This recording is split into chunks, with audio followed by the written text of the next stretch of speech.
Coach, I think it's safe to say that you took the Michigan-Ohio State rivalry very serious. Let's talk about rivalries, motivation, and approach to the game, starting with Ohio State-Michigan. Yeah, we were all maniacs about this. I grew up in the rivalry when Bo and Woody were going, and so that's all I knew. And the rivalry game at Ohio State is the world. It's not a big week. It's not a big month. It's not a big game. It's a way of life. And so it starts all the way in winter, spring, summer, etc. But during game week, it's real different. On Sunday, the band, the best damn band in the land, Ohio State band, comes over. The players all take instruments and they do Script Ohio in the indoor facility. Uh, Also on Sunday, the trainers and the managers all start taping the helmets of the opponent of the scout team.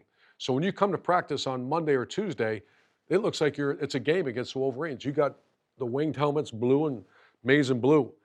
On Thursday, something called senior tackle, and that's been around for over 100 years, and it signifies the last practice for a senior.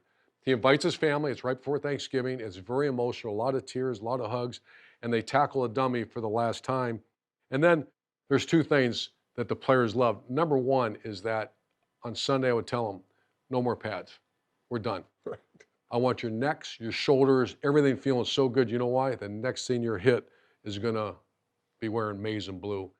And then I have a coach, and I started this when I first got to Ohio State. That's how his job was. I mean, he had other jobs, but his job every day was to watch the Wolverines. So by the time you get to Sunday of the week, we walk in that room, there's already the boards all set. We know what they do offensively and defensively. Now you start game planning. So you gain 24 hours in the process of game planning. Coach, don't take offense to this, but I they don't did. believe every rivalry is that simple. And I want to show you why. Coach, take a look at this for me to make my point. Wow. Not every team has just one rival. If one of these coaches would make one of these teams their biggest rival, you're insulting the other rival and motivating the other rival. When you were at Florida, if I'm not mistaken, you had 3 rival games. Right. So how did you approach that situation?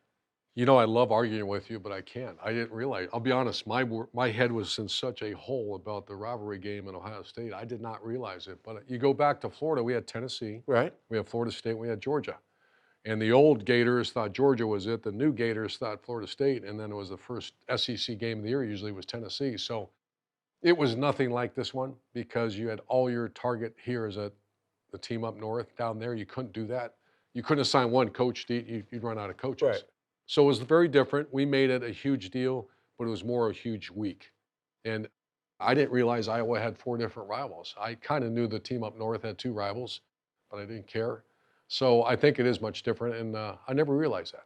Yeah, I think Michigan really points this out. I mean, Michigan is a big rival. Huge, yeah. So if Michigan took the same approach to Ohio State as you took to Michigan, you know, they're just motivating Michigan State if word gets out what they're doing, if they're not doing it for them. So are you telling me advantage Ohio State? I have always felt there's an advantage to Ohio State because they only have one rival. I think I've got evidence.